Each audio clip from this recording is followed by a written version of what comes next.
Hello Adil धर भाई, आशीष धर भाई, कैसे हो? बहुत बढ़िया, बहुत बढ़िया। आप कैसे हो? बस बढ़िया। कैसा लगता है आदिल धर बोलते हैं आपको कुछ लोग? बहुत बढ़िया लगता है। मतलब इतना अच्छा नाम है आदिल, और इतने बड़े बड़े काम करके गया था आदिल डार। तो हमें भी लगता है हम भी कुछ कर रहे हैं जीवन में। नहीं, बहुत ख़राब लगना चाहिए। और मानसिकता भी दिखाता है कि जो एक विक्टिम है, एक परसिक्यूशन का, उसी माइंडसेट का, और उसी को आप उसी नाम से बुलाते हो, तो वो तो बहुत। उनका अटेम्प्ट तो है ना, to hurt where it to hit where it hurts. Hmm. तो ऐसा उनका अटेम्प्ट है। पर हम तो बचपन से सुनते आए हैं ऐसी चीज़ें, तो इसलिए कुछ नया नहीं है। हम्म। इसलिए हमें ऐसा कुछ बुरा नहीं लगता। वैसे कैसा चल रहा है अपवर्ड का? अपवर्ड बढ़िया है। अभी थोड़ा दिक्कत हो गई थी, डिसरप्शन। बीच में कोविड हो गया, हम्म। और हमारा ऑफिस शिफ्ट हो रहा था, और हम कुछ और प्रोजेक्ट्स ले रहे थे। हम्म। तो इसलिए अपवर्ड पे थोड़ा ध्यान कम हो गया था, लेकिन अब वापस हमने उसको सेट कर लिया है। तो अब रेगुलर वीडियोस आने शुरू हो जाएंगे। 2022 शुड बी गुड, ईश्वर कृपा से। इंशाल्लाह। तो कश्मीर पे बात करते हैं। क्या हो रहा है वहाँ पे? जिस तरीके से पिछले 2-3 साल से थोड़ी उम्मीदें बंधी थी, जब 370 धारा को निरस्त किया गया। अ, उसके बाद थोड़ा उम्मीदें उतनी खरी उतर के नहीं आ रही हैं, क्योंकि कुछ बहुत सारी हत्याएं भी हुई। एक बार जो माइग्रेंट्स थे, मोस्टली बिहार से, यूपी से, उनकी हत्या की गई। उसके बाद जो जिन्होंने की थी उनको मारा गया। लेकिन जब भी एक थ्रेट आता है, परसीव्ड थ्रेट की, कुछ भी डेमोग्राफिक चेंज करने की कोई भी कोशिश होती है, या ऐसा लगता है कि डेमोग्राफिक चेंज हो रहा है या बाहर से लोग आ रहे हैं, तो फिर वैसी घटनाएं घटनी शुरू हो जाती हैं जो एक डर पैदा करती है। और फिर वही वहाँ पे लोग ही जाते हैं तो उनका भी रुक जाता है आना, क्योंकि कोई भी मरना तो नहीं चाहता है अपना। कोई कमाने जा रहा है तो मतलब कश्मीर में क्यों जाएगा भाई, दिल्ली में आ जाए, कहीं मुंबई में चले जाओ।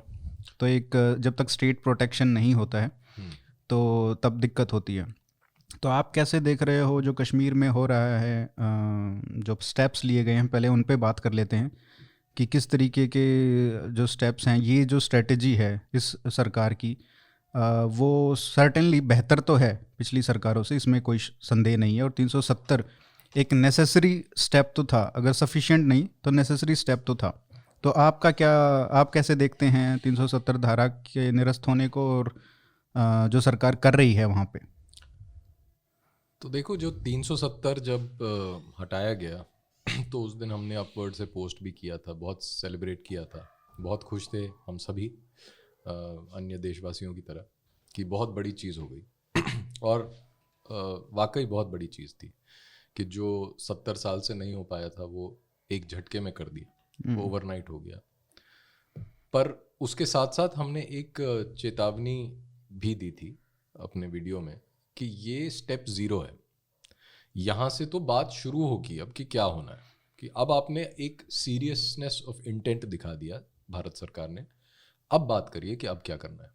लेकिन दुर्भाग्यपूर्ण ऐसा है कि अ, कुछ उसके बाद इस बारे में कोई ऐसी वार्तालाप हुई नहीं, कोई ऐसी चर्चा भारत सरकार ने नहीं आरंभ की, हम्म। जिससे ये पता चले कि उनकी मंशा क्या है कश्मीर को लेके।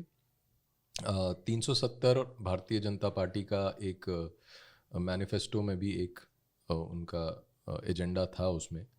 और उन्होंने अपने वोटर्स को जो उनका प्रॉमिस था वो पूरा किया।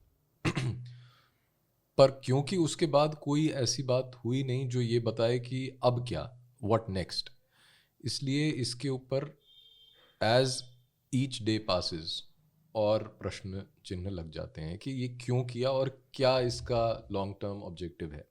उसके बाद जो भी हुआ वो सब इस पहले स्टेप के विपरीत था। If they took one step forward, they took two steps back. ऐसा हो गया हम्म। मेरी दृष्टि में। क्योंकि वो कौन से स्टेप्स थे जो आपको? जिस तरह का इन्होंने एक डिस्कोर्स बनाने की कोशिश की कश्मीर को लेके, कि हाँ अब 370 हट गया, अब तो अब आप उठिए और जब पैक करिए, who stopping you from going. मतलब ये टाइप की जो बातें विशेषतः बीजेपी सपोर्टर्स में काफ़ी फैली कि अब तो 370 हट गया, अब क्या, अब किस बात की चिंता है। तो it betrays a complete lack of understanding of the Kashmir issue कि वो चल क्या रहा है। Unfortunately a lot of Kashmiri Pandits themselves have bought into this kind of narrative कि हम लोग तो इसलिए वहाँ से निकाले गए क्योंकि 370 था। भाई किसी ने पेपर चेक किए थे कि जब तुम्हें लात मार रहे थे, लात मार के भगा रहे थे, जब तुम्हारे वहाँ पे मर्डर्स हो रहे थे, जब रेप्स हो रहे थे, और प्रकार की कितनी सारी अट्रॉसिटीज़ चल रही थी हिंदुओं के ऊपर, तो उस समय कोई देख रहा था, चेक कर रहा था कि स्टेटस कि यहाँ पे कॉन्स्टिट्यूशन ऑफ इंडिया का फ्री फ्लो है या नहीं? ऐसा तो था नहीं। It was an enabling factor 370 जो हटा दिया गया, वेरी गुड। पर उसके बाद क्या है और क्या करना चाहिए भारत सरकार को, ये क्लियर नहीं है। और उसमें डोमिसाइल का भी इश्यू आया जो बहुत ही फ्रस्ट्रेटिंग था, जिस तरीके से वो लेके आए। डोमिसाइल का इशू तो एकदम नॉन इशू था, और उसको इतना बढ़ा चढ़ा के बोलना, वो इनका एक ये था, एक प्लान था कि इसको बोल के हम इसमें भी कुछ स्कोर करेंगे पॉइंट्स पब्लिक में कि हमने बहुत कमाल कर दिया। डोमिसाइल का इशू तो कुछ भी नहीं है। डोमिसाइल का इशू तो क्लास 4 ऑफिसर्स के लिए आप वहाँ 15 साल रहने चाहिए या ऐसा कुछ, उसका जो प्रावधान है वो उन्होंने एक्चुअलाइज कर दिया और वो पेपर पे आ गया। उसका ना तो किसी से कोई लेना देना नहीं। और क्योंकि जो कश्मीर प्रॉब्लम है वो बेसिकली हिंदू मुस्लिम प्रॉब्लम है, वो डेमोग्राफिक्स की प्रॉब्लम है, इसलिए जब आप उस प्रॉब्लम को क्लियरली बता नहीं पाते, अब सरकार उस चीज़ को एडमिट नहीं कर पाती कि यहाँ ये प्रॉब्लम है, क्योंकि कोई सरकार ये नहीं बोलती। कश्मीरियत के भजन गाना और बोलना कि यहाँ तो सब नॉर्मल है, कुछ अराजक तत्व हैं जो टेररिज्म फैला रहे हैं, ये सब के भ्रम जो फैलाना, ये केवल मीडिया का काम नहीं रहा है कश्मीर के संदर्भ में, ये भारत सरकार की ऑफिशियल लाइन रही है। और क्योंकि वो सत्य नहीं बोल पाते, इसलिए उनको इन मिथ्या भाषणों का प्रयोग करना पड़ता है। और ये जो डोमिसाइल का ये है, उसमें इन्होंने बोला कि जो वहाँ के शेड्यूल्ड कास्ट हैं, शेड्यूल्ड ट्राइब्स हैं, उनको हमें न्याय दिलाना है, और उनको इस तरह से जो है उनको नौकरियां नहीं मिल रही थी, वो परमानेंट नहीं हो रहे थे। वो परमानेंट हो सकते थे नोटिफिकेशन से भी, उससे 370 को हटाने का वो कोई इशू नहीं था उसमें। मतलब इफ द सरकार, if the government willed it, they could have done it. पर उनको कास्ट इक्वेशन इसमें इसलिए घुसेड़नी पड़ी क्योंकि कास्ट तो हर चीज़ में इफ़ यू से कि हाँ कोई बेचारा शोषित है तो उसको आपको हेल्प करना है तो कोई मना नहीं करेगा, और ये बहुत सेफ कार्ड है। तो वो सेफ कार्ड इसलिए लाया गया क्योंकि जो सत्य है उस स्थिति का, उस कश्मीर की समस्या का, वो बोलने का दम किसी सरकार में नहीं है। तो वो नॉन इशू था कम्प्लीटली, और उसको सेलिब्रेट कर रहे थे। तो जब उसके ऊपर मैंने रिएक्ट किया कि ये सेलिब्रेट किस बात का कर रहे हो, तो बोला कि भाई तुम गलत बोल रहे हो, तुम्हें तो कोई किसी चीज़ की अप्रिसिएशन नहीं है। ऐसा फीडबैक काफ़ी आया मुझे कि अगर सरकार कुछ करना चाह रही है तो तुम्हें क्या प्रॉब्लम है, तुम कास्टिस्ट हो इसलिए तुम कास्ट को लेके ऐसी बातें करते हो। वो इसलिए क्योंकि समझ ही नहीं है इशू की। तो मुझे ये लगता है। तो असली जो मुद्दा है वो क्या है कश्मीर में, जो सरकारें कतराती हैं बताने से या अपनी ऑफिशियल लाइन लेने से? सब लोग कश्मीरियत के पीछे छुपते हैं, तो असली जो मुद्दा है वो क्या है? असली मुद्दा तो हिंदू मुस्लिम कोएग्जिस्टेंस का मुद्दा है, और ये मुद्दा भारत में जनरली एक बहुत बड़ा इशू है, और जो कि पार्टीशन के बाद भी अनफिनिश्ड बिजनेस जिसको कहा जाए वो रह गया कि आप दो ऐसी जीवन शैलियाँ हैं जो पानी और तेल की तरह हैं, oil and water don't mix. उसी तरह दो जीवन शैलियाँ हैं, दो सो कॉल्ड रिलीजन्स हैं जो बिल्कुल विपरीत हैं अपने अपने अप्रोच में लाइफ के को लेके। और वो दोनों कैसे एक साथ रहें? ये लोग एक दूसरे को टॉलरेट करने को राजी नहीं है, और दूसरा है कि जो बिल्कुल टॉलरेंट है। तो यही जो है, यही प्रॉब्लम कश्मीर में है। पर क्योंकि कश्मीर के डेमोग्राफिक्स ऐसे हैं जहाँ हिंदू बहुत कम है, इसलिए वहाँ बहुत क्लियरली ये दिखाई देती है ये प्रॉब्लम। और उसके कॉन्सिक्वेंसेस जो हैं वो ये हैं कि वहाँ से 5 लाख लोगों को रातों रात भगा दिया गया। और ये पहला नहीं था, ये 7वां एग्जोडस था हिंदुओं का वहाँ से, जैसा कि मैं बार बार हर जगह बोलता हूँ, रिमाइंड करता हूँ लोगों को। इसका थोड़ा इतिहास बताएंगे, 7 जो एक्सोडूस हुए हैं? तो 7 एक्सोडस तो 14वीं शताब्दी से 20वीं शताब्दी तक, जब से इस्लाम ने कश्मीर में कदम रखा, तो तब से फेजेस में जब भी कोई, और अधिकतर शासक जो कश्मीर में जो मुस्लिम शासक रहे हैं, barring a few exceptions like Zainul Abidin, अधिकतर शासक टायरेंट्स और इंटॉलरेंट लोग थे जिन्होंने हिंदुओं का वहाँ जीना दूभर कर दिया। और ऐसी स्थिति में हिंदुओं के पास वही 3 ऑप्शंस थे जो हमारे पास 1990 में थे। वो ये थे कि रलिव चलिव या गलिव, कन्वर्ट लीव और डाई। सो कन्वर्ट हो गए कुछ, और कुछ मर गए, और कई लोग वेव्स में भाग गए। और ये वेव्स जो हैं, यही वेव्स जो हैं ये 7 एक्सोडसेस हैं। उसमें से मान लीजिए पहले एक्सोडस में कुछ लोग चले गए, फिर अनुकूल स्थिति हुई तो वो वापस, कुछ लोग उसमें से वापस हो गए। तो ऐसा 7 बार हुआ, और 7वां जो था वो 1990 में था, जब 5 लाख लोग, जो रिकॉर्डेड हिस्ट्री में, अभी मॉडर्न हिस्ट्री में है कि 5 लाख लोग के करीब वहाँ से निकल के भारत और विश्व के अन्य स्थानों पे विस्थापित हो गए। तो ये इसका जो मूल कारण है वो है डेमोग्राफिक्स, वहाँ की जनसांख्यिकी जिसको बोले।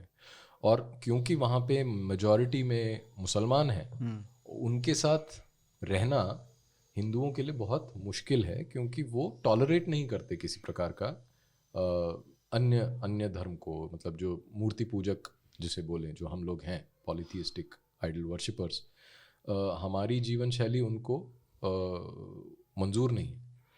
तो और ये भी एक इंटरेस्टिंग फैक्टर है कि जो मुसलमान हैं जो कन्वर्ट हुए हैं कश्मीर में, वो मुख्यतः तो ब्राह्मण ही थे। मुख्यतः ब्राह्मण थे या नहीं थे ये कहना मुश्किल है, क्योंकि कश्मीर में बिफोर द इस्लामिक इन्वेजन जिस तरह बाकी के भारत में 4 वर्ण थे, उसी तरह कश्मीर में भी थे। और सभी वर्णों का पलायन हुआ, सभी वर्णों का कन्वर्जन भी हुआ, और ऐसा नहीं है कि सबके सभी ब्राह्मण थे। पर जैसे पॉपुलेशन तो ज़्यादा ब्राह्मणों की थी, तो शायद जो मोस्टली जो अभी कन्वर्टेड हैं जी, उसमें ज़्यादातर मुसलमान जो हैं वो ब्राह्मण हुए होंगे कभी। जी जी जी। तो वो भी एक है कि कास्ट सेम होने के बावजूद अगर आपका धर्म अलग है, पंथ अलग है, तो देखिए किस तरीके की वो फैक्टर कास्ट खत्म हो जाता है। वो तो है ही, क्योंकि कास्ट जो है, जो जाति है, वो हिंदू धर्म के परिप्रेक्ष्य के बाहर तो काम ही नहीं करता। ये सब जो यूनियनिज्म उस तरह का जो चलता है, कभी लोग बोलते हैं कि हाँ धर्म बदल भी जाए लेकिन जाति वही रहेगी, वो बहुत शैलो और सुपरफिशियल लेवल का सॉलिडारिटी होती है। ये मैं बहुत देखता हूँ कि हरियाणा में भी लोग बोलते हैं कि पाकिस्तान में भी देखो जट हैं या जाट हैं, ये पंजाब में भी भाईचारे की जो बातें हैं वो होती रहती हैं। पप्पी झप्पी कल्चर जो है ये बहुत लोग होंगे जो कश्मीर में भी जो हिंदू होंगे, मुसलमान तो शायद वो रोमांटिसिज्म है नहीं उनमें कास्ट के लिए, लेकिन हिंदुओं में तो होगा ना कि हमारा ही खून है। हाँ, वो सेम डीएनए वाला बात तो वो तो हिंदू समाज में बहुत मतलब गहराई से है, और बहुत सारे लोग ऐसी बातें करते हैं। और कश्मीरी पंडित कम्युनिटी में भी ऐसे बहुत सारे सैंपल थे और हैं जो ये बोलते हैं कि हाँ हम कश्मीरी हैं और कश्मीरी आइडेंटिटी है। या तो वो लिंग्विस्टिक आइडेंटिटी की बात करें या रीजनल आइडेंटिटी की बात करें, cast identity is not a big thing in Kashmir. क्योंकि उसका कारण ये है क्योंकि हमारा जो 4 वर्णों का जो सिस्टम था वो तो बहुत पहले ही टूट गया। मतलब जैसे ही इस्लाम आया तो सब कुछ तहस नहस हो गया, ऐसी लेवल ऑफ डिस्ट्रक्शन कहीं नहीं हुई। और इसलिए कास्ट कॉन्शियसनेस जिसको कहें वो कश्मीरी पंडितों में है नहीं। बहुत सारे कश्मीरी पंडित इस चीज़ में बड़ी प्राइड लेते हैं कि हमें कास्ट कॉन्शियसनेस नहीं है। और ये सच है कि मतलब जैसे जब हम लोग कश्मीर में थे तो मुझे पता भी नहीं था कि मैं ब्राह्मण हूँ। ये तो दिल्ली आके मुझे पता चला कि अच्छा कास्ट भी कोई चीज़ होती है। यही तो आपकी कास्ट प्रिविलेज है। जिसको अपनी कास्ट नहीं पता होती वो कास्ट प्रिविलेज्ड होता है। तो हमें तो ये पता था कि हम हिंदू हैं और हम हिंदू होने के कारण वहाँ से निकाले गए। ये बात तो स्पष्ट थी, उसमें कोई दो राय नहीं थी। तो बात ये है कि मतलब जो डेमोग्राफी है कश्मीर की, वो एक ऐसी रियलिटी है जिससे आप मुंह फेर नहीं सकते, जिससे भारत सरकार आंखें नहीं चुरा सकती। और अगर भारत सरकार ये चीज़ मान ले, पब्लिक में मान ले, मान लीजिए प्रधानमंत्री इस चीज़ को बोल दें अपने किसी वक्तव्य में, तो उसके बाद लोग क्या कहेंगे? मतलब आपने एडमिट कर लिया ना, कि आपने एडमिट कर लिया कि हाँ कश्मीर में हिंदू मुस्लिम प्रॉब्लम है, आपने एडमिट कर लिया कि हिंदुओं को वहाँ से इसलिए भगाया गया क्योंकि वो मूर्ति पूजक है। अब अगर भारतीय सरकार इस चीज़ को मान लेती है तो लोग नेक्स्ट ये बोलेंगे कि अच्छा ये तो ठीक है, तो करो कुछ उसके बारे में। तो आपके पास कुछ करने को है नहीं, ये तो बहुत बड़ी समस्या है। इसलिए हमेशा से, जब से भारत स्वतंत्र हुआ, तब से जो भारत सरकार है वो हमेशा से इसको कवर अप करना चाहती है इस बात को, और हमेशा ये कोई ना कोई और चीज़ उसमें ले आएंगे। ये वहाँ पे बेरोजगार है, वहाँ पे लोग बड़े अच्छे हैं लेकिन वहाँ पे उनको अपॉर्चुनिटीज़ नहीं मिल रही, और वहाँ ये ये दो है तीन वो है। पार्टियां हैं परिवारवादी जिन्होंने ये परिवारवाद है, घेरा हुआ है, बिल्कुल कश्मीर बिल्कुल, को हाँ जकड़ा हुआ हाँ है। हाँ, नेपोटिज्म है जी, ये है वो है। और पाकिस्तान का हैंड, पाकिस्तान तो ठीक है, पाकिस्तान का हैंड तो है ही है, वो तो राजस्थान में क्यों वो नहीं तो है? हर वो जगह है। नहीं, वो बात है, वो भी बॉर्डर स्टेट है, बिल्कुल राजस्थान में क्यों नहीं है? बिल्कुल। गुजरात में क्यों नहीं कर रहे वो बिल्कुल लोग? वो बात बिल्कुल स्पष्ट है कि वहां पे ही इफेक्टिव क्यों है पाकिस्तान का हैंड। हम्म वो इसलिए है क्योंकि वहां पे लोग पाकिस्तान को सपोर्ट कर रहे हैं, और वो चाहते हैं कि वो पाकिस्तान से उनको वो सप्लाई भी हो और उनको आइडियोलॉजिकल ट्रेनिंग और अन्य प्रकार की ट्रेनिंग्स मिले, वो मिलती रहती हैं, मिलती रही हैं। तो इसलिए पाकिस्तान का भी जो हाल है, वो Pakistan is a catalyst in this case. The real problem lies in the demography. अब आपने इसमें एक बात कही कि हिंदू मुस्लिम जो मुख्य कारण है कि वहाँ पे मुस्लिम मेजॉरिटी में है और वो आपस में रह नहीं सकते, इनटॉलरेंट हैं। तो ये बात तो आप जिन्ना ने टू नेशन थ्योरी जो दी, या उससे पहले सर सैयद अहमद खान ने उसको दिया, उसके बाद जिन्ना ने चैम्पियन किया उसको। तो ये तो वही बात हो गई, आप भी वही कह रहे हैं जो जिन्ना। तो जिन्ना सही थे? हाँ, आप कह सकते हैं कि जिन्ना सही थे, अपने अपने पॉइंट ऑफ व्यू से तो वो बिल्कुल सही थे। उन्होंने तो जो उनको करना था, जो उनके पॉलिटिकल गोल्स थे, वो तो उन्होंने अचीव कर लिए। हमारा प्रश्न तो हिंदू लीडरशिप की तरफ होना चाहिए, चाहे वो कांग्रेस हो, चाहे वो हिंदू महासभा हो, और अन्य लोग हों। अगर हम हिंदू महासभा से भी प्रश्न पूछें उस समय की, तो वो इफेक्टिव क्यों नहीं रहे? हमारा प्रश्न तो ये होना चाहिए कि हम अपने ऑब्जेक्टिव्स क्लियरली डिफाइन क्यों नहीं कर पाए, और अगर हम डिफाइन कर पाए तो हम अचीव क्यों नहीं कर पाए, और अगर हम अचीव नहीं कर पाए तो अब हमारे पास क्या एक्शन प्लान है। ये इस तरह उस समय की बात करें तो अगर अंबेडकर को छोड़ दें तो कोई भी उस तरीके से उसको देख ही नहीं रहा था उतना क्लियरली। ऐसा नहीं है, अंबेडकर को तो हम बहुत वैलराइज भी करते हैं, और क्योंकि अंबेडकर लिख के गए हैं तो इसलिए उनकी जो वो लेखनी बट है, जिस तरीके से वो लिखा है वो हाँ, बुक पाकिस्तान पार्टीशन, वो बिल्कुल सही है। लेकिन हमारे जो जो हम बुक लिख रहे हैं कास्ट को लेके, उसके रिसर्च में अंबेडकर ने भी बहुत फ्लिप फ्लॉप्स किए हैं लाइफ में ठीक है, लेकिन जो बुक वो पाकिस्तान वाली और टू नेशन थ्योरी का जो प्रॉब्लम था जी, उसका रिकॉग्निशन और ये पॉपुलेशन एक्सचेंज का जो उन्होंने थ्योरी का था कि ये एक्सचेंज होना चाहिए फुल्ली, बिल्कुल, तो वो तो वहाँ पे तो एकदम सटीक थे, वो सटीक थे। लेकिन क्या उस पे कभी नहीं बदले वो?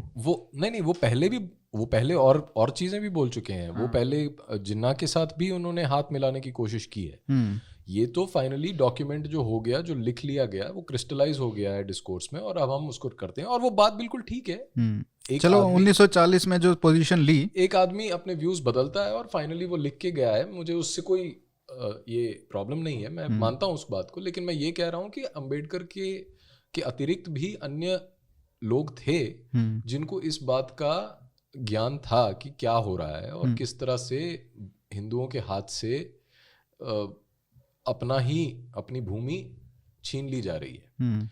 और बहुत लोग थे ऐसे, लेकिन वो पब्लिक उनकी से नहीं थी। जिस तरह श्यामा प्रसाद मुखर्जी हैं, श्यामा प्रसाद मुखर्जी को क्लैरिटी थी इन चीज़ों के बारे में, पर उनकी जो कांग्रेस जो पार्टी थी उसमें इतना कंप्लीट कंट्रोल था over the discourse and with the generous help of the British, तो इसलिए उस समय पे कोई और कुछ बोल ही नहीं पाया। और वो रजिस्टर ही नहीं हुआ। और इस कारण जो आज उसके बाद जो स्थिति हुई हिंदुओं की, और आज तक हम वो उन परिस्थितियों से जूझ रहे हैं जो हमें गिफ्ट मिला है पार्टीशन का, तो वो आज तक, और विदाउट एक्सचेंज ऑफ पॉपुलेशन।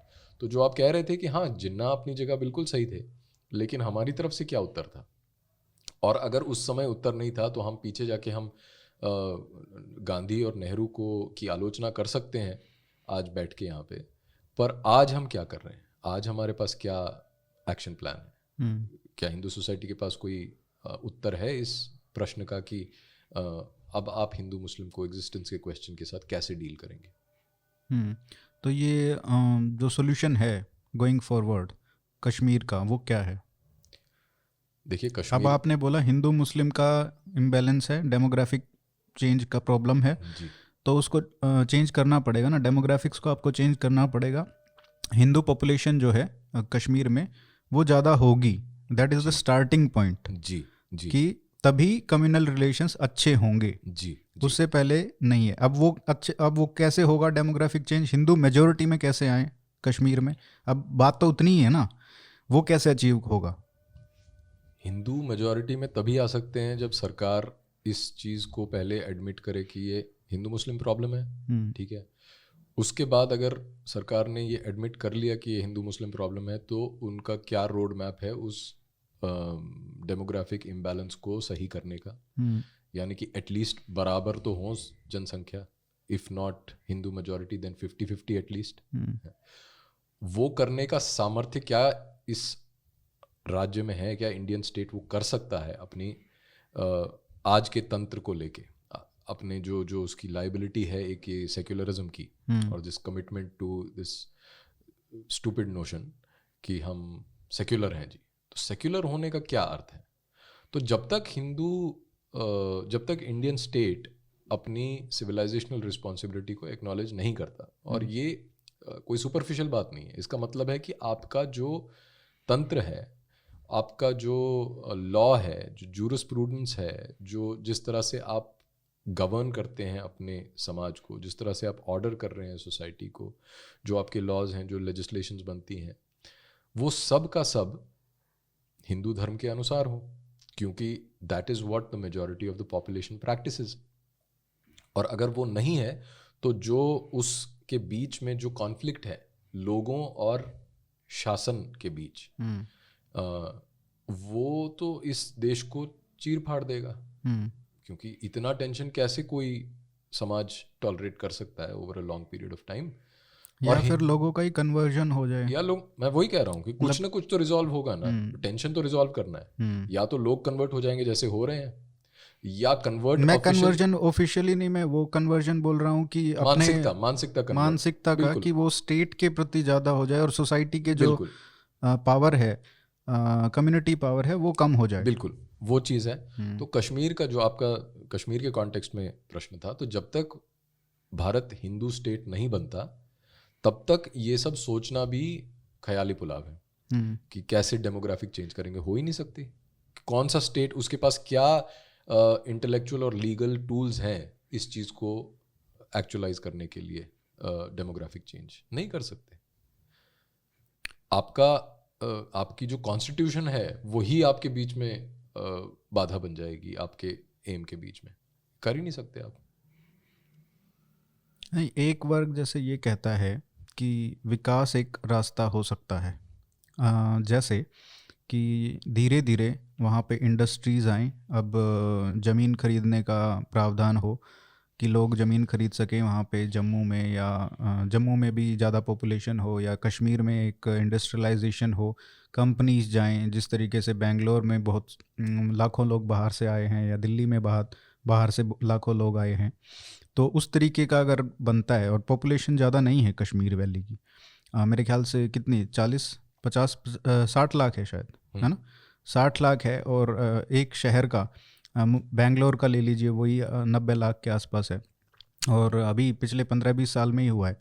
तो ऐसा कोई चेंज अगर आए, तो उसमें क्या वो एक रास्ता हो सकता है? नहीं, वो रास्ता तभी लोगों को वो रास्ता दिखाई देता है क्योंकि वो डेस्टिनेशन ही दूसरी देख रहे हैं। जब प्रॉब्लम को ही मिसस्टेट कर लिया गया, जब जो जो प्रॉब्लम स्टेटमेंट है वही गलत है, तो इस वजह से लोग ये सोचते हैं कि हाँ उसमें विकास करके हम वहाँ पे सारी इस समस्या का समाधान ढूंढ लेंगे। लेकिन ऐसे कैसे हो सकता है, और ऐसा कब हुआ है? क्या कश्मीर किसी भी तरीके से पिछड़ा हुआ था? वहाँ तो जब हम रहते थे, और आज तो और भी ये बात और भी लागू होती है कि वहाँ पे तो आपको लेबर कश्मीरी मिलता ही नहीं है। अगर आपको घर बनाना है जैसे, तो आपको कश्मीरी लेबर नहीं मिलेगा, क्योंकि कश्मीरी सर वेल ऑफ। तो ये कहाँ का भ्रम फैलाया जा रहा है कि ये वहाँ विकास करने से और अपॉर्चुनिटीज़ देने से ये चीज़ नहीं, सॉल्व हो जाएगी। अपॉर्चुनिटीज़ देने से मैं ये नहीं कह रहा कि वहाँ की दिक्कतें सॉल्व हो जाएंगी। मैं ये कह रहा हूँ कि वो एक जरिया बन सकता है डेमोग्राफिक चेंज का। अगर जम्मू और कश्मीर को लें, बड़ी सिटीज़ बनाएं, वहाँ पे 30-40 लाख लोग आते हैं बाहर से, तो डेमोग्राफिक चेंज तो हो गया ना। डेमोग्राफिक चेंज हो गया, लेकिन क्या आपको लगता है कि वहाँ की जो जनता है, जब वो इसके हित में नहीं है, जब उनके मतलब जब वो इसके पक्ष में नहीं है कि डेमोग्राफिक चेंज हो, और वो सतर्क हैं इसको लेके। जब 2008 में भारत सरकार ने वहाँ पे कुछ टेम्पररी स्ट्रक्चर्स बनाए थे अमरनाथ के जो तीर्थयात्री हैं उनकी सुविधा के लिए, कुछ टेम्पररी स्ट्रक्चर्स बनाए थे 2008 में। 2008 की बात है। तो उस समय वहाँ इतना बवाल हुआ कश्मीर में, और लोग सड़कों पे आ गए, और वहाँ कर्फ्यू की स्थिति आ गई, इतनी वायलेंस हुई कि इन लोगों ने डेमोग्राफी चेंज करने की कोशिश की है। ये तो मतलब यात्रियों के लिए विश्राम गृह बनाने वाली बात थी, उससे डेमोग्राफिक चेंज कौन सी होती है? तो वो तो आपसे एक कदम आगे हैं इसको लेके, एक कदम क्या 100 कदम आगे हैं। जैसे ही उनको कुछ भी अंदेशा होता है कि डेमोग्राफिक चेंज है, तो वो वहाँ उथल पुथल कर देंगे।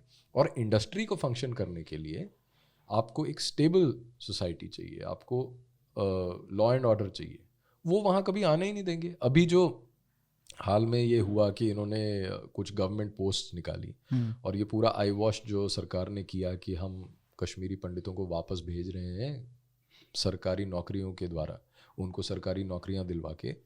तो वो जब वहाँ लोगों ने थोड़ा एक trickle small stream of people started going back, बिल्कुल छोटे संख्या में लोग वापस गए, और जैसे ही वहाँ पे लोगों ने देखा कि ऐसा होने जा रहा है, तो उन्होंने कुछ नहीं किया, उन्होंने टारगेटेड किलिंग्स करनी शुरू कर दी।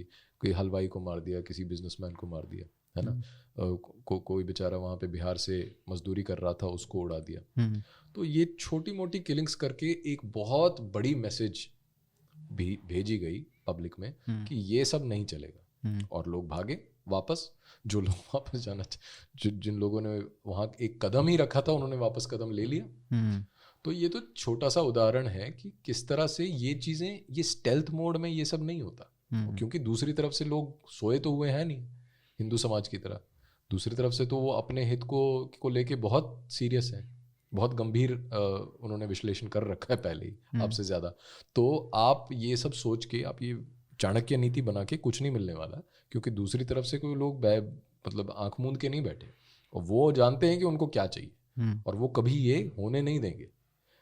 तो आपको तो पहले अपने आप में एक विश्वास होना चाहिए ना कि मैं क्या करना चाहता हूँ। हिंदू स्टेट होने का मतलब ही ये है कि आपका एक 100 ईयर प्लान है अपनी सिविलाइजेशन को लेके। आप 5 साल के इलेक्शन साइकिल्स में नहीं फंसे हुए कि 5 साल के बाद मुझे ये करना है, और उसमें आपको सिर्फ सड़कें बनाना और ब्रिज बनाना ही दिखाई देता है। मतलब मैं ये नहीं कह रहा कि सड़कें बनाना गलत है, इस पे फंसोगे आप। हाँ, नहीं, मैं ये कह ही नहीं रहा, मैं ये कह ही नहीं, बनाइए प्लीज सड़कें बनाइए, लेकिन उसको आप लॉन्ग टर्म प्लान्स की तरह मत बेचिए। ये तो बेसिक चीजें हैं एक डेमोक्रेसी में। और नेशनल सिक्योरिटी के लिए बहुत ज़रूरी है ना। अगर आप चाइना आपके सर पे खड़ा है, तो वो बनानी पड़ेंगी सारी नहीं, चीज़ें। सड़कें तो बनानी बिल्कुल आवश्यक है, आवश्यक क्या अनिवार्य है, सड़कें बनाइए आप, कोई नहीं रोक रहा लेकिन मैं कह रहा हूँ उसको चर्चा का विषय क्यों बना रहे हैं? एक डेमोक्रेसी में ease of transport, ease of communication, ये सब तो प्री रेक्विजिट्स हैं। जब भारत जैसी भूमि है जो हज़ारों साल पुराने एक सभ्यता है, यहाँ पे लोग हज़ारों साल से रह रहे हैं, ये कोई मिनरल रिच नहीं है, यहाँ पे कोई ऑयल फील्ड्स नहीं है वैसे कि आप मिनरल्स और रिसोर्सेज को बेच के आप अपनी इकोनॉमी को बनाएं। तो यहाँ पे तो लोगों की प्रोडक्टिविटी जो है उससे आपकी अर्थव्यवस्था चलती है। तो लोगों की प्रोडक्टिविटी को इंक्रीज करना वो सरकार के रेवेन्यू का डायरेक्ट माध्यम है। तो सरकार किस क्या लोगों पे एहसान कर रही है रोड्स बना के? तो बेसिक क्वेश्चन है ना, सरकार क्या कर रही है? वो अपना उल्लू सीधा कर रही है ना ये सब बना के, और आपको वो बेच रही है कि हम कम से रोड्स बना कम रहे हैं। वो ठीक है, वो सब करना चाहिए और मतलब ज़रूरी भी है नेशनल सिक्योरिटी के लिए भी, देश के विकास के लिए भी। लेकिन उसको सोल्यूशन एज अ कश्मीर का नहीं, किसी चीज का भी सोल्यूशन नहीं है वो। कश्मीर मैं का ये कैसे। कह रहा हूं कि आप रोड्स बना रहे हैं, वो आपका वो तो आपका मैंडेट है, हम्म। वो तो आप अपने लिए कर रहे हैं, सरकार वो अपने लिए कर रही है, वो किसी पे एहसान नहीं कर रही। उसको आप इलेक्शन इशू बना रहे हैं, इसका मतलब ही है कि ये देश मतलब यहाँ पे। नहीं, इशू इसलिए बन जाता है ना क्योंकि पिछली सरकारें भी तो कर सकती थी लेकिन वो नहीं बनाती। तो आप पिछली सरकारों से ही कंपैरिजन में लगे रहेंगे हाँ, ना, तो मैं यही वो तो कह रहा हूँ। विकास वाली तो बात आ मेरा गई जो ना। ओरिजिनल पॉइंट था वो यही हम्म। था ना कि आप 100 साल के साइकिल्स में सोच भी नहीं रहे हैं। हम्म। चाइना तो 100 ईयर साइकिल्स में सोचता है ना। हम्म। तो यदि आपको सरवाइव करना है, आप बड़ी बड़ी नेशनल सिक्योरिटी की बातें कर लीजिए, आप रोड्स बना दीजिए, आप वहाँ तक बॉर्डर्स तक बहुत बढ़िया रोड, मेटल रोड्स बना दीजिए। लेकिन अगर आपको पता ही नहीं कि आपका 100 ईयर प्लान क्या है, दूसरी तरफ से बंदा वो सोच के बैठा है, तो आप रोड्स बना के क्या उखाड़ लोगे? हम्म। तो ये जो आप कह रहे हो कि जब तक हम ये क्लियरली डिफाइन नहीं करेंगे कि हमारी और रिकॉग्नाइज नहीं करेंगे कि एक सिविलाइजेशनल स्टेट है और उसको या हिंदू राज्य है, और उस तरीके से हम अप्रोच नहीं करेंगे, तो कैसे, कौन से लीगल टूल्स या कौन से वैल्यूज़ हैं जो आप कह रहे हैं कि जो अभी नहीं है हमारे पास, जो हेल्प करेंगे। मान लीजिए कल को हिंदू राज्य बन भी गया तो कैसे आप उसको कश्मीर को कैसे लेंगे? अगर आपके 5 लोगों को नहीं जाने दे रहे हैं वो लोग, तो 10 लाख को कैसे जाने देंगे एक साथ? देखिए, रेजिस्टेंस तो तब भी होगा। नहीं, रेजिस्टेंस तो है ही, हम्म। ये सारा खेल ही रेजिस्टेंस का है, इसलिए आपको उसके साथ नेगोशिएट कैसे करना है, हम उस चीज़ की बात कर रहे हैं। हम्म। मैं तो ये कह रहा हूँ कि अगर आप हिंदू स्टेट नहीं है, हम्म। तो आपके पास कोई रैशनल ही नहीं है इस चीज़ को एग्जीक्यूट करने का, पहली बात तो। क्योंकि आपकी जवाबदेही जो है वो आपने ही डिफाइन की है ना, आपने ही अपना जो जो लीगल लॉजिक जिसको कहें एक तरीके से, वो आपने डिफाइन कर दिया। हम्म। और उसके अंतर्गत आप डेमोग्राफिक चेंज की बात शुरू भी नहीं कर सकते, आप तो सोच भी नहीं सकते, आप कैसे उसको जस्टिफाई करोगे? लेकिन अगर आप एक सिविलाइजेशनल स्टेट हो, आप एक हिंदू स्टेट हो, तो आपको लॉन्ग टर्म इंटरेस्ट्स और लॉन्ग टर्म ऑब्जेक्टिव्स अपने डिफाइन करने पड़ेंगे अपने फाउंडिंग डॉक्यूमेंट्स में, इंक्लूडिंग द कॉन्स्टिट्यूशन। और उसमें जब आप अपने 100 वर्ष का प्लान बताओगे, हम्म। तो उन 100 वर्ष के प्लान्स को अचीव करने के लिए वो ब्रेक डाउन करोगे आप, और आप बोलोगे कि मुझे ये कश्मीर को सिक्योर करना है और उसके लिए मैं ये स्टेप्स लूंगा। तो उन प्लान्स को एक्चुअलाइज करने के लिए आपकी सारी पॉलिसी उसके साथ अलाइंड होगी, और वो आपका इंटरनल लॉजिक बन जाता है। नेक्स्ट स्टेप होता है कि आप दुनिया के सामने उसको कैसे प्रेजेंट करो, और दुनिया के सामने आप कैसे अपने इस एम्बिशन को मतलब सेल एक्चुएट करने के करोगे। लिए, हाँ, उसको इम्प्लीमेंट करो और कोई रेजिस्टेंस ना आए, तो वो आपकी फॉरेन पॉलिसी का आधार बन जाता है ना। लेकिन जब ये है ही नहीं, आप अगर सेक्युलर स्टेट हो और आप केवल विकासवाद करते रहोगे, तो फिर आप नेगोशिएट किस बात पे कर रहे हो? और फिर आप ये बड़ी बड़ी बातें क्यों कर रहे हो कि हम कश्मीर बचा लेंगे, ये कर लेंगे वो? आप तो you are totally dependent on circumstances, कि कल को कहीं ईरान में कुछ हो गया, Saudi Arabia runs out of oil, Pakistan को चाइना खा गया, चाइना को ऑस्ट्रेलिया या यूएस या उस एक्सिस ने वीक कर लिया, तो आप एकदम completely at the mercy of circumstances हो। अभी आपके पास अपना तो कोई विल है नहीं।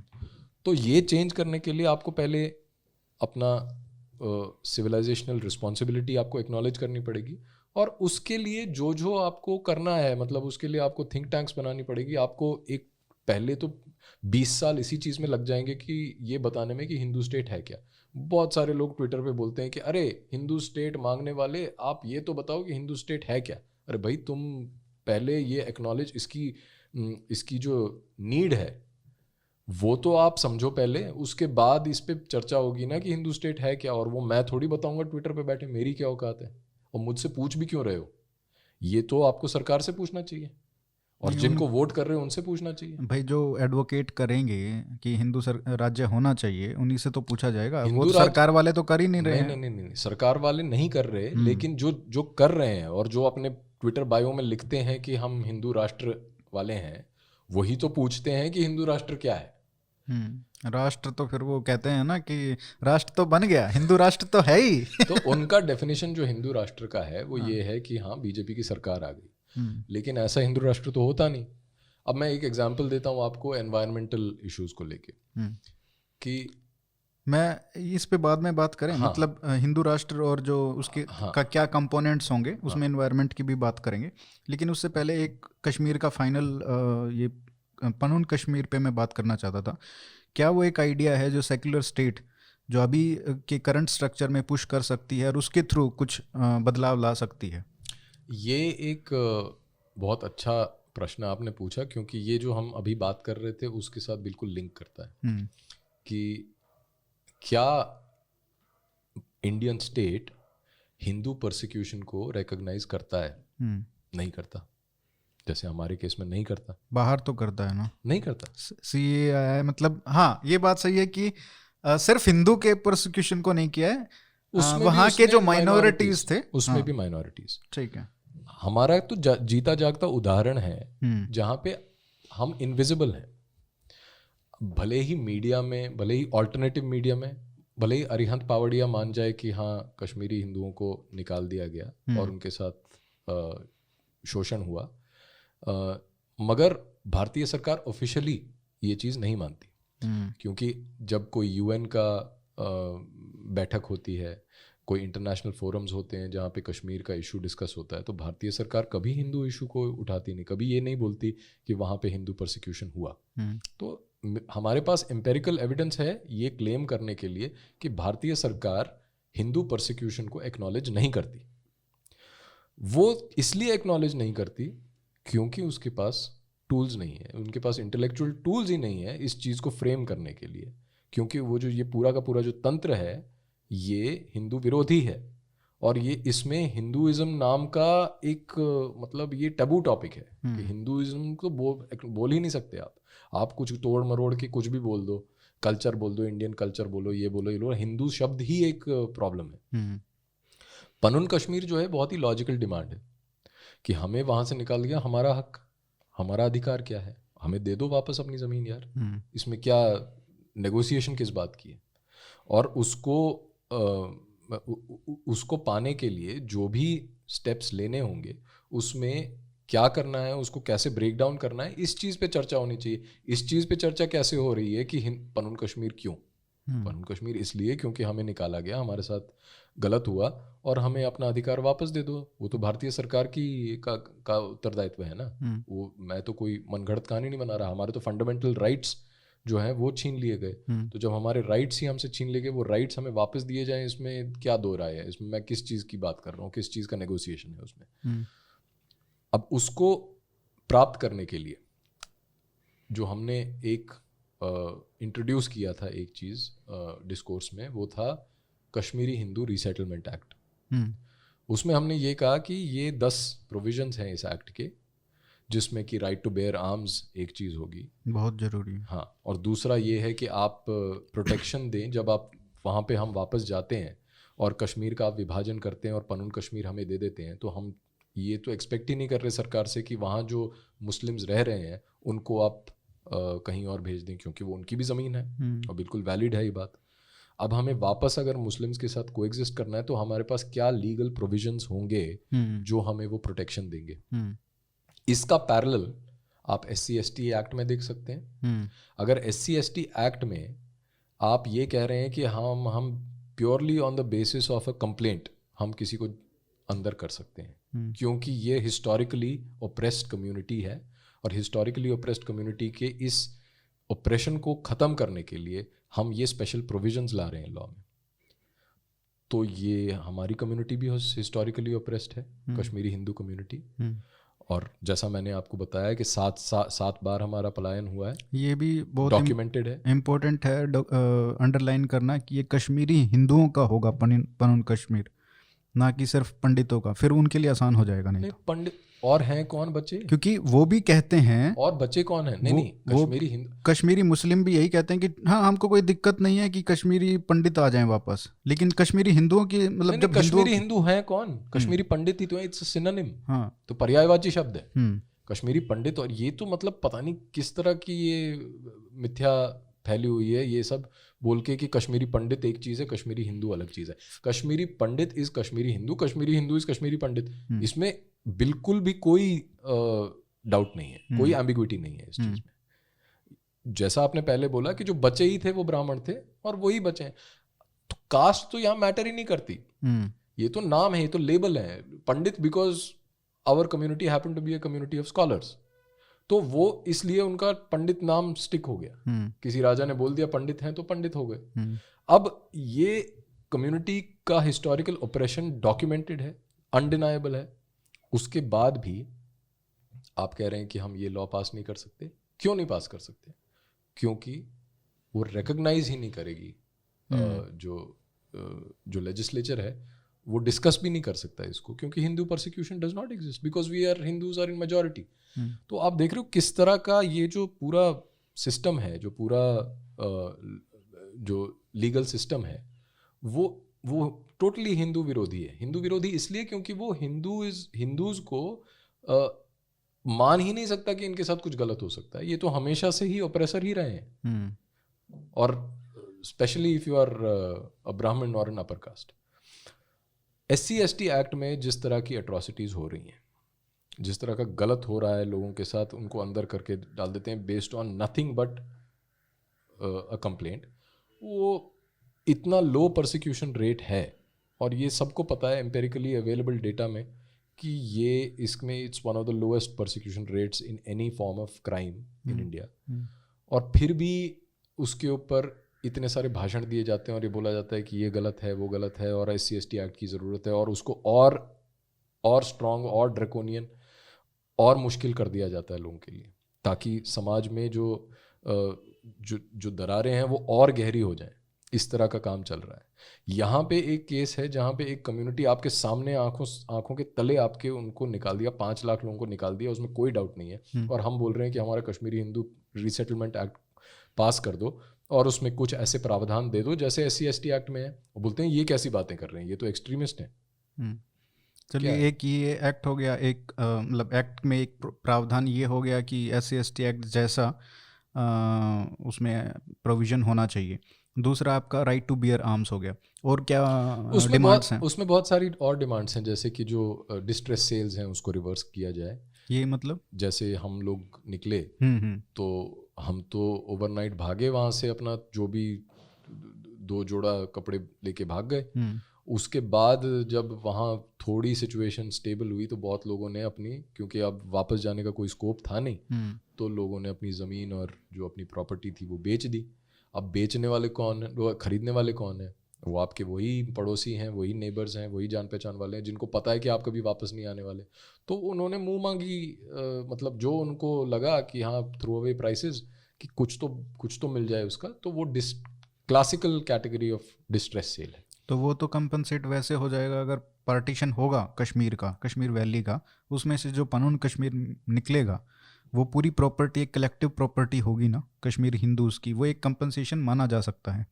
वो तो मैं वही कह रहा हूँ, ये तो प्रपोजल है। मैं कह रहा हूँ वो कैसे सरकार उसको उसके साथ नेगोशिएट कैसे करे। वो बोले कि हाँ इसको हम इस फॉर्म में देंगे, इसको इस फॉर्म में देंगे, मगर बेसिक चीज़ है कि कॉम्पनसेशन मिले। ठीक है, तो ये चीज़ें जो है, तो राइट टू बेयर आर्म्स हो गया, डिस्ट्रेस सेल का रिवर्सल या कॉम्पनसेशन हो गया, और स्पेशल प्रावधान हो गए कि आपने कंप्लेंट किया और आपकी कंप्लेंट को डायरेक्टली FIR में कन्वर्ट करके जो अक्यूज्ड है उसको आपने अरेस्ट कर दिया या एटलीस्ट डिटेन कर दिया, और एक सिक्योरिटी पूरे उस रीजन की, सिक्योरिटी पूरे उस रीजन की देखी जाए।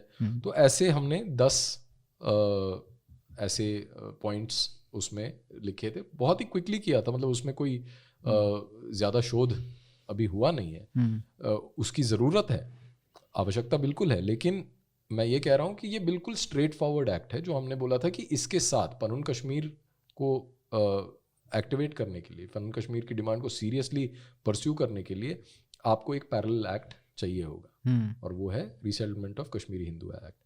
तो इन दोनों को लेके उसके बाद आप अगर पनून कश्मीर को क्रिएट करते हैं तो तब तो कोई सीरियस बात होगी ना। यहाँ तो ऐसा है कि यहाँ तो पनून कश्मीर के नाम पे एकदम डिसमिसिव एटीट्यूड है कि ये तो पागल हैं, ये लोग क्या बोल रहे हैं, ऐसे कैसे हो सकता है, इनको किस बेसिस पे मिलेगा भाई, किस बेसिस पे मिलेगा, हमारी जगह है भाई। और ये चीज हिंदुओं को समझाना ही बहुत बड़ी चुनौती है। हिंदू ही नहीं मानने को तैयार, क्योंकि जो एक कम्युनिटी जब डिफीटेड होती है ना तो उसकी मानसिकता ऐसी होती है कि हम तो डिजर्व ही नहीं करते जी, ये कैसे, इनको कैसे मिलेगा, नहीं नहीं नहीं, मतलब सोच ही नहीं सकते आप वहां तक। और ऐसा लगता है कि आप कोई एक्सट्रीमिस्ट हो जो ये बात मांग रहे हो, आप अपना अधिकार मांग रहे हो, तो ये एक्सट्रीमिज्म है। ये तो मुसलमान वाली बात कर रहे हैं, ये जो जिहादी वाली बात हो गई। इसीलिए तो मेरा नाम आदिल तो ये रीजन कौन सा आइडेंटिफाई किया है जो पनून कश्मीर बन सकता है? देखिए वो रीजन तो पूरा वो अनंतनाग डिस्ट्रिक्ट से लेके बारामुल्ला तक, और वो लंबा पूरा एक स्ट्रिप है जो जम्मू के साथ एडजॉइनिंग है। एंड पाकिस्तान पीओके से कनेक्टेड है? पीओके से नहीं, अच्छा। पीओके तो अलग इशू है। नहीं, मैं ये कह रहा हूँ वहां तक, उस हाँ, बॉर्डर तक जाता है ना वो ऐसे टर्न होता है, मतलब अच्छा। It's like a strip. हाँ एक जैसे कश्मीर के ओरिजिनल इंहेबिटेंट्स नाग ही थे, तो नाग जैसा बनता है वो, तो है? नाग जैसा यूं है। तो उसमें बहुत सारे डिस्ट्रिक्ट्स हैं। और उसके ऊपर भी मैं कह रहा हूँ, क्योंकि कभी कोई क्या गंभीर वो चर्चा थिल्ली पॉपुलेटेड है देखिए क्या? कभी कोई गंभीर चर्चा हुई नहीं इस बारे में, इसलिए ये भी कहना कि क्या ये पूरे का पूरा होना चाहिए, या सरकार बोले कि नहीं हम आपको इसका 50% देंगे, 75% देंगे, 60%, भाई बात तो करो ना। अगर कोई उसमें गंभीरता हो उस चर्चा में, उस डिस्कशन में, तो फिर ये सब पॉइंट्स, लेकिन जिन्होंने नुआंसेस निकल ये के आती बनाया है कि ये सोचा है, इमेजिनेशन है कि भाई इस तरीके का होगा, जी। तो उसका क्या मापदंड क्या है उसके? उसका मापदंड काफी सिंपल है कि हम ओरिजिनल इनहैबिटेंट्स हैं, हमें अपना आधा हिस्सा दे दो। भले नहीं, ही वही स्ट्रिप क्यों, इस साइड क्यों नहीं, वो मैं पूछ रहा हूँ। क्योंकि वो भारत के साथ लगी हुई है ना। दूसरी अच्छा। तरफ तो हमारे मित्रगण हैं पाकिस्तान से, तो उनके, हम तो वहाँ बीच में फंस जाएंगे अगर वो हुआ। तो हम तो भारत के साथ लगा हुआ जो स्ट्रिप लद्दाख है, के साथ, और लद्दाख और जम्मू के साथ जो लगा हुआ स्ट्रिप है, वो चाहते हैं। तो इस पे बात कर ली हमने, ये महत्वपूर्ण विषय था। इसमें आपने एक बात बोली कि भारतीय राज्य जो है उसकी जो इमेजिनेशन है वो हिंदू राज्य की हो, तब ये जाके प्रॉब्लम्स हैं। सिर्फ यही नहीं, बहुत सारी प्रॉब्लम्स हैं जो सॉल्व हो सकती हैं। हम अक्सर आधुनिकता, पश्चिमी आधुनिकता के ऊपर भी बात करते रहते हैं, तो उसके बहुत सारे चैलेंजेस हमको देखने को मिलते हैं, चाहे आप यूरोप ले लो, या यूनाइटेड स्टेट्स, या वेस्टर्न वर्ल्ड पूरा। तो चाहे फैमिली का प्रॉब्लम है, और वहाँ से जो वो स्ट्रक्चर टूटा है कम्युनिटी का भी और फैमिली का भी, और उससे फिर जो वोकनेस वाली आइडियोलॉजी जो स्ट्रेंथन जो हुई है, जो हमारे बॉन्ड्स थे, जो उनके बॉन्ड्स थे अपने रिलीजन के साथ, वो टूटे हैं, वो वीकन हुए हैं। तो इस तरीके की जो निहिलिस्टिक आइडियोलॉजीज़ हैं, जो वोकनेस वाली और मार्क्सिज्म की जो फैल रही हैं वहाँ पे, तो इस तरीके के दुष्परिणाम हमको वेस्ट में देखने को मिल रहे हैं। उस तरीके के चैलेंजेस, हम तो उतने अमीर हैं भी नहीं, लेकिन अगर इसी राह पर अगर चलते रहे, उसी को हम कॉपी करते रहे पश्चिमी आधुनिकता को, तो उसके दुष्परिणाम तो वही होने वाले हैं। तो उन चैलेंजेस को देखते हुए, और जो हमको एक इमेजिन करना है कि हिंदू राज्य की स्थापना हो, और उसके कंटूर्स क्या होंगे उस हिसाब से देखा जाए, तो आपके हिसाब से?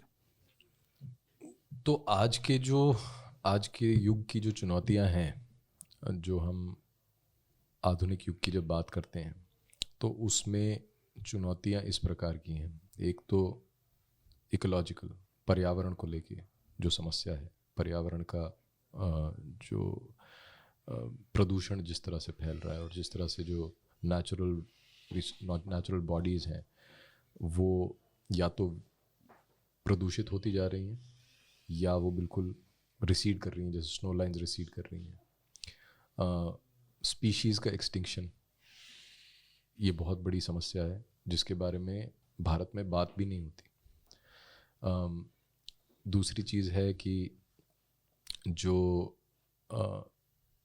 वाइल्ड लाइफ है, जो हम इसकी बात करते हैं, वाइल्ड लाइफ है, वो उसकी वो और ह्यूमंस का जो रहना है एक साथ, वो कोएग्जिस्ट कैसे करें, ये रिलेटेड प्रॉब्लम्स है, तो इसको हम जनरली इकोलॉजिकल कैटेगरी में डाल देते हैं। फिर बात है टेक्नोलॉजी की, कि technology has taken a life of its own, और टेक्नोलॉजिकल चेंज जो है वो इस गति से हो रही है, इस रफ्तार से हो रही है कि हम उसे समझ नहीं पा रहे, और उसका जो समाज पे जो उसका परिणाम होता है समाज की ऑर्गेनाइजेशन पे, सोशल ऑर्डर पे, वो इतना गहरा और इतना फार रीचिंग है कि उसको समझना, उसको कॉम्प्रिहेंड करना और उसके अनुकूल उसको उसका उत्तर देना, उसके रिस्पॉन्ड करना, रिएक्ट करना, वो भी कोई आइडिया नहीं है। ऐसी अच्छा, जॉब्स को लेके अब आर्टिफिशियल इंटेलिजेंस है, वो आ गई, जॉब्स ख़त्म हो रहे हैं, हाँ, ऑटोमेशन, इतनी मशीन लर्निंग चल रही है और जॉब्स नहीं हो पा रहे हैं, पॉपुलेशन बढ़ रही है दूसरी तरफ से, अच्छा एंटी एजिंग भी आ रही है, ह्यूमन लाइफ स्पैन इंक्रीज हो रहा है, तो इतनी सारी चेंजेस को तो प्रोसेस करना ही इम्पॉसिबल है करंट सिस्टम में, जो ये मॉडर्न सेक्युलर सिस्टम है। तो कहीं ना कहीं आपको इसमें सीधा सीधा ये दिखाई देता है कि जो धर्म का उत्पीड़न हुआ, जो धर्म का त्याग कर दिया एक तरह से समाज ने, चाहे वो वॉलंटरी था, चाहे वो हमारे ऊपर थोपा गया बाय सर्कमस्टेंसेस, पर उसके कारण ऐसी स्थिति आ गई है कि हम इसको प्रोसेस ही नहीं कर पाते, हमारा कोई व्यू नहीं है इन चीज़ों को लेके, और अब जिस तरह दुनिया जा रही है उस तरह हम भी चल रहे हैं। तो इसका एकमात्र समाधान ये है, और समाधान बोलें या इसको डील करने का, क्योंकि समाधान तो, ये प्रॉब्लम इतनी बड़ी है कि आप शायद इसका कोई ऐसा सोल्यूशन भी क्लियर कट आप कभी आर्टिकुलेट कर नहीं सकते, लेकिन इसको डील कैसे करें इस चीज़ को। आपका टेक्नोलॉजी को लेके क्या व्यू है, सिविलाइजेशनल व्यू क्या है, हिंदू समाज किस तरह से टेक्नोलॉजी को अडॉप्ट करना या उसको रिजेक्ट करना, उसका जो डिसीजन मेकिंग है, वो निर्णय होता कैसे है, उसका क्या लॉजिक है। तो ये सब चीज़ें जो हैं, ये आपके जो स्टेट है उसके द्वारा होगा मॉडर्न टाइम्स में तो, और स्टेट जो डिसीजंस लेगा उसका इम्पैक्ट समाज पे होगा। समाज और स्टेट बिल्कुल एकदम क्लोजली लिंक्ड है।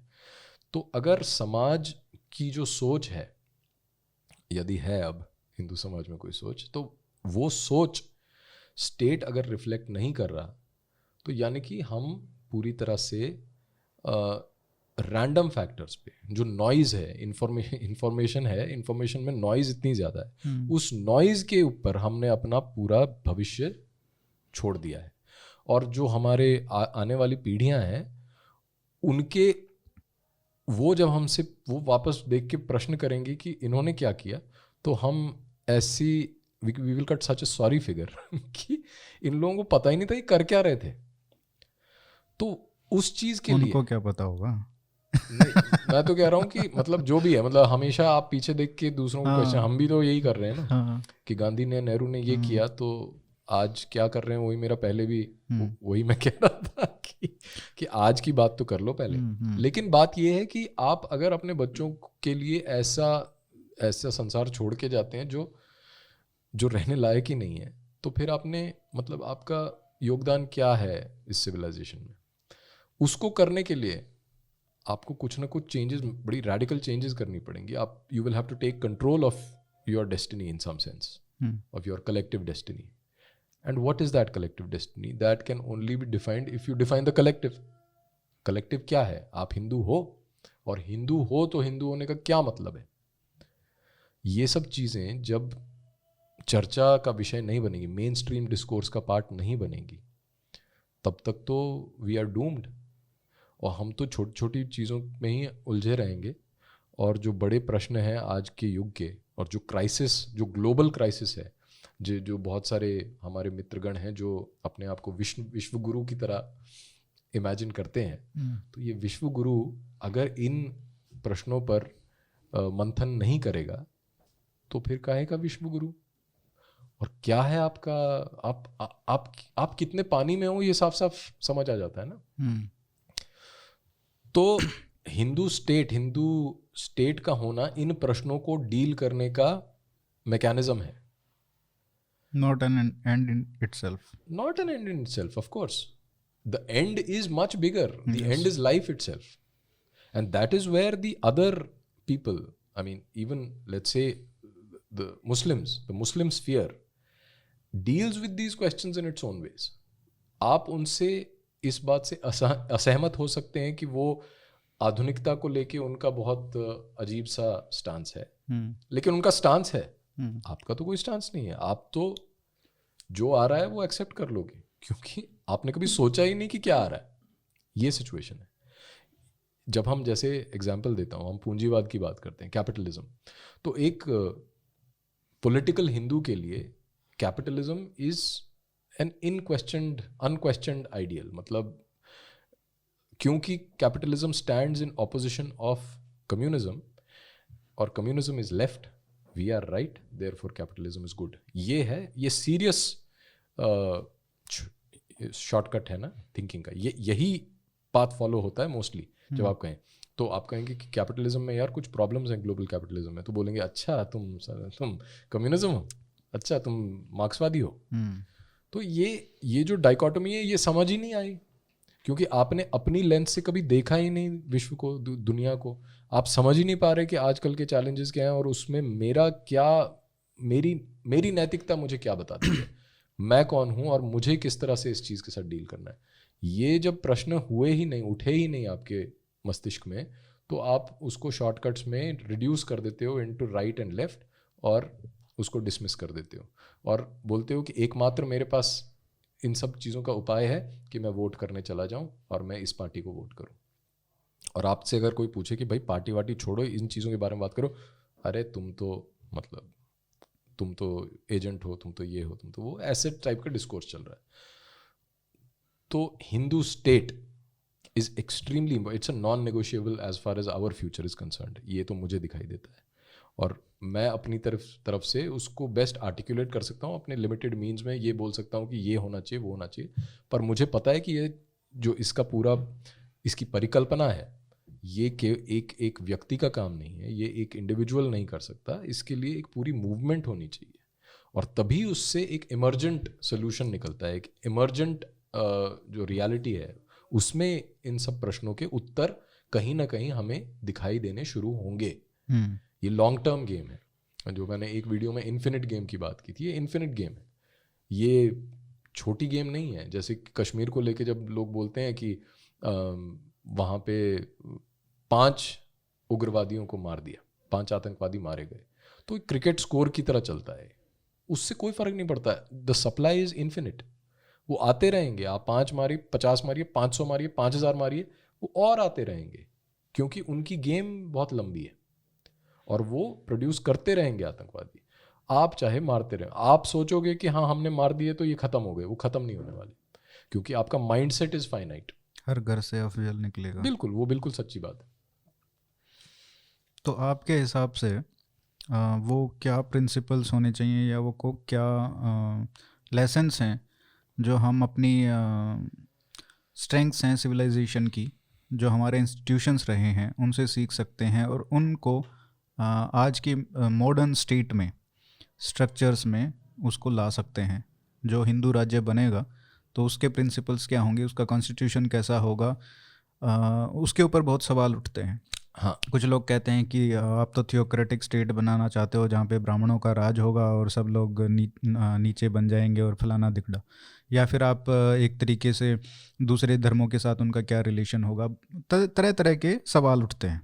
तो मैं मतलब ये एक इस इन 2 क्वेश्चनों पे नहीं, बल्कि पूरे एक आपका व्यू जानना चाहता हूँ कि क्या एक मैनिफेस्टो है या कॉन्स्टिट्यूशन है या कुछ ऐसे 3-4 प्रिंसिपल्स आपको लगते हैं जो आप कहते हैं कि ये तो होना ही चाहिए देखिए, ये तो होना ही चाहिए। तो पहली हिंदू बात, राज्य में। हाँ, पहली बात तो हिंदू राज्य में हिंदुओं के परसिक्यूशन जो हुआ है, सबसे पहले उसको एक्नॉलेज किया जाए। सबसे पहले ये होना चाहिए, ये तो प्री रेक्विजिट है कि अगर आपके साथ 1000 साल से शोषण हो रहा है तो वो शोषण क्यों हुआ और उसके क्या कारण थे, वो पहले। तो उससे हमारी चाहे बंगाल में स्थिति है या असम में स्थिति है, जो बॉर्डर एरियाज़ की स्थिति है, बिल्कुल, या फिर कश्मीर का है, बिल्कुल। केरला का है, बिल्कुल। वो सारे इश्यूज सोल्व होंगे। और जब हम हिंदू परसिक्यूशन सिर्फ यहीं नहीं बाहर भी रिकॉग्नाइज करेंगे तो जो CAA आएगा, सिटीजनशिप अमेंडमेंट एक्ट आएगा, वो भी एक अलग डॉक्यूमेंट होगा। बिल्कुल। उसमें सिर्फ आप हिंदुओं को बाहर से जिनका परसिक्यूशन हो रहा है सिर्फ उन्हीं को आने की हाँ, इजाज़त भी देंगे। और क्योंकि आपके एक लॉन्ग टर्म विजन होगा कि आपको इस तरह का समाज चाहिए 100 साल बाद, तो आपकी हर एक्टिविटी उसके साथ अलाइंड होगी। और आपको फिर वैलिडेशन मीडिया में नहीं चाहिए, आपको वैलिडेशन फॉरेन कंट्री या USA का अप्रूवल नहीं चाहिए, मॉडर्निटी का अप्रूवल नहीं चाहिए। आपको पता है कि आपको क्या चाहिए और उसके अनुसार आप प्लान कर रहे हैं, और आपको क्लैरिटी है सबसे पहले तो। और आपके जो एजुकेशन सिस्टम है उसमें भी ये आइडियाज़ जो हैं वो फैलाए जा रहे हैं, वो बच्चों तक पहुंच रहे हैं, और आपको पता है कि ये समाज में सभी इस स्तर की इंटेलिजेंस और इस स्तर का जो क्या कहें अंडरस्टैंडिंग है वो सभी के पास है। और जब आप बात करते हैं तो वो इंटेलिजिबल है to most of the public, तो ये बहुत ज़रूरी है। उसके अतिरिक्त जो मैं परसिक्यूशन के एक्नॉलेजमेंट की बात कर रहा था वो तो पुरानी बात हो गई, लेकिन जो मैं अभी बात कर रहा था कि चैलेंजेस जो हैं आज के युग के, उनके साथ डील करने के आपकी पॉलिसीज़ इन्फॉर्म होंगी ना। और वो पॉलिसीज़ कैसे इन्फॉर्म होंगी? आपकी फ़िलॉसफी से। और हिंदू फिलॉसफी कोई एक किताब में समेटने वाली फिलॉसफी तो है नहीं, ये तो इतना वाइड व्यू है कि इसको उसके साथ रिकनसाइल करना आज के चैलेंजेस के साथ, और इस लेंस से उसको इंटरप्रेट करना, that itself would require creation of institutions, creation of think tanks, creation of research institutions जो एकेडमिकली इन प्रश्नों का उत्तर दें, इनको स्टडी करें, इन प्रॉब्लम्स को, और एक व्यू फॉर्म हो, इमर्ज हो। The main problem with this proposition is that everything is emergent because the reality is emergent unfortunately. हम रियलिटी को तो चेंज नहीं कर सकते, हमारी जो उसके साथ इंटरेक्शन है वो भी उसी तरह इमर्जेंट होगी। और जब हमने पर्यावरण की बात की तो एक जैसे मूवमेंट है कॉमन्स की, रिटर्निंग टू द कॉमन्स, जो प्री इंडस्ट्रियल एज में जो तालाब थे, जो नदियाँ थी, ये जो पर्यावरण में हम आज जब जंगल थे, वन थे, ये सब कलेक्टिवली ओन्ड थे by the community. Industrial revolution के बाद एक मैसिव रेट पे ये प्राइवेटाइज हुए, और जो प्राइवेटाइज नहीं हो पाया वो स्टेट के कंट्रोल में चला गया। तो एक सी-सॉ रिलेशनशिप बन गई स्टेट कंट्रोल और प्राइवेटाइजेशन में, और जो कॉमन्स थे वो खत्म हो गए। Collective ownership of resources was thrown out of the window through legal means. Legally किया गया ना, ये कॉरपोरेशंस को जो आज पावर दिया गया है वो लीगली दिया गया है। तो जो ओनरशिप का कंसेप्शन ही है वही बेस्ड ऑन इंडस्ट्रियल रेवोल्यूशन के कंपल्शंस के ऊपर है। ओनरशिप का जो पूरा कंसेप्शन है, क्या वो धर्मसंगत है? क्या ये प्रश्न हिंदुओं को अपने आप से करना नहीं चाहिए कि क्या ज़मीन के अंदर से पानी निकाल के ज़मीन को ख़त्म कर देना, उसकी जो उपज है वो आगे कभी वो कुछ उपजाऊ रहेगी ही नहीं, वो ज़मीन, उसकी फर्टिलिटी को किल करना और फिर ये पानी पैसे के लिए बेचना, क्या ये धर्म संगत है? ये प्रश्न है, और मुझे नहीं लगता कि लोगों के पास कोई इसका क्लियर आंसर है, क्योंकि उन्होंने कभी सोचा ही नहीं। पर इसका बहुत सारी चीज़ें ऐसे देखते हैं, जब कलेक्टिव ओनरशिप होती है तो किसी की भी ओनरशिप नहीं होती है, वो नहीं, रिस्पॉन्सिबिलिटी का कंसेप्ट भी उसमें आना पड़ेगा। वो रेटोरिक है आज के इस टाइम्स का, जब एवरीथिंग इज बीइंग प्राइवेटाइज्ड। ये रेटोरिक आज के टाइम का है, क्योंकि अगर 1000 साल से कलेक्टिव ओनरशिप काम कर रही थी तो फिर क्या हो गया? क्योंकि वहां पे रिस्पॉन्सिबिलिटी थी ना। मैं वही तो कह रहा हूँ, इंस्टीट्यूशंस थे ना, स्ट्रक्चर था। हाँ, अच्छा, वो नहीं है ना, वो विदाउट दैट। अच्छा, अब मैं उसका बहुत ही इंटरेस्टिंग पहलू है वो, रिस्पॉन्सिबिलिटी कैसे आती है कम्युनिटी में? जब assets and liabilities are transferred through hereditary. वो हेरिडिटरी क्या है? जाति है, कास्ट है। आप किसी हिंदू से पूछ लो कास्ट, ओ कास्ट कास्ट कास्ट। भाई कास्ट का मतलब ही ये है, जैसे हम मंदिरों की बात करते हैं तो मंदिरों में कुछ ऐसे कुल हैं जो अर्चक बन सकते हैं, वो उनकी रिस्पॉन्सिबिलिटी है। उसका मतलब नहीं है कि वो ऐश काट रहे हैं। उसका वो तो साधारण इसमें रहते हैं, बिल्कुल उनकी जीवन शैली भी बिल्कुल सिंपल होती है। वो कहने को वो दरिद्र हैं, मतलब पॉवर्टी में रहते हैं, और उनका पूरा का पूरा समय ही देवता उपासना में जाता है। और इनको एज अ प्रिविलेज प्रोजेक्ट करना just because they happen to inherit these rights और ड्यूटीज। एक्चुअली तो ड्यूटीज है ना, कि आपको देवता की सेवा करनी है, वो एक ड्यूटी है। उसमें आपको क्या आप मतलब आप कौन सा एम्पायर खड़ा कर दोगे उससे? ये तो सामने सामने दिखाई देता है ना कि क्या हालत है अर्चकों की। अगर वो अपनी ड्यूटी भी इनहेरिट नहीं कर सकता तो उसका अर्थ ही ये है कि आप पूरे सिस्टम को ही गलत तरीके से देख रहे हो। तो जो जाति है, जाति का मतलब है कि आप जहाँ पैदा हुए उसके साथ आपको कुछ, आप कल्चर भी इनहेरिट करते हो, आप नॉलेज भी इनहेरिट करते हो, आप स्किल्स भी इनहेरिट करते हो, आप राइट्स इनहेरिट करते हो, आप ड्यूटीज इनहेरिट करते हो। और जब आपने उसको ही विलिफाई कर दिया, आपने बोला कि ये जो है ये प्रथा, जाति प्रथा बड़ी खराब है, क्योंकि अब आप फैक्ट्रियों में जॉब कर रहे हो, तो आपने एक सिस्टम को ही करप्ट और डिस्ट्रॉय कर दिया। और इसका एग्जाम्पल आप चमार कम्युनिटीज़ में, जो हमने एक ऐसे लिखा था अभी रिसेंटली, उसमें आप देख सकते हो कि चमारों की जो दुर्दशा है उसको ब्लेम किसको किया जाता है? जातिवाद को या सवर्णों को? किसने किया ये ब्लेम? ये colonial scholarship followed by left scholarship, Marxist scholarship. इन लोगों ने इस तरह का ये एक डिस्कोर्स बनाया कि ये जातिवाद के शिकार हैं। लेकिन अगर आप चमार कम्युनिटी के इतिहास को देखें और किस तरह से वो एक well integrated part of Hindu society से कैसे वो दुर्दशा में, झुग्गियों में, जैसे धारावी है वो इन्हीं चमारों की उसका माइग्रेशन। पूरा एक विस्तार से एक बार इतिहास अगर बता सकें तो कि देखिए, ये स्थिति कैसे बनी कि वो एक तरीके से सिर्फ चमार ही नहीं और भी जातियां हैं जो एक आज के समय भी अगर 10-15 साल भी पहले चले जाएं तो मतलब कोई उनके घर चला जाए या तो उनके बर्तनों में पीना या चाय पीना या पानी पीना भी नहीं करते थे।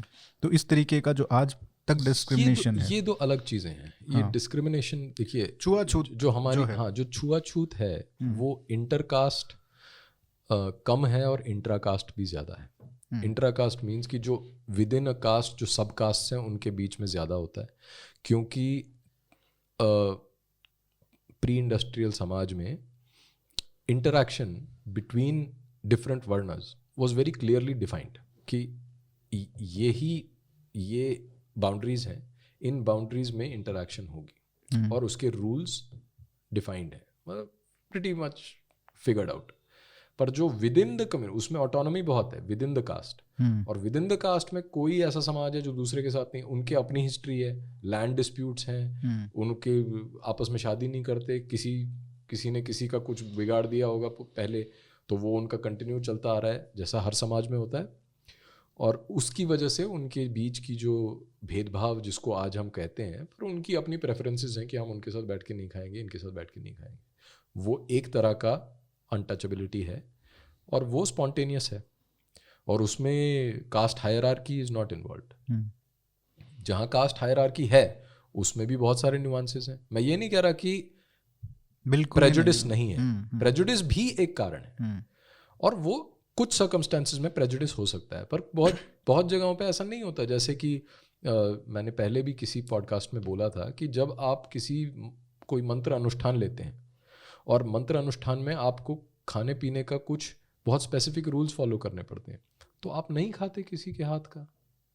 और उसमें ज़रूरी नहीं है कि ये जाति, मतलब गायत्री मंत्र का अनुष्ठान लेंगे तो आप अपनी माता और पत्नी के अतिरिक्त किसी के हाथ का बना हुआ नहीं खा सकते। तो क्या ये डिस्क्रिमिनेशन है? कोई लेके आएगी कोई महिला, तो हम बोलेंगे कि नहीं, ये महिलाओं के अगेंस्ट डिस्क्रिमिनेशन है, नहीं खाना भाई मुझे।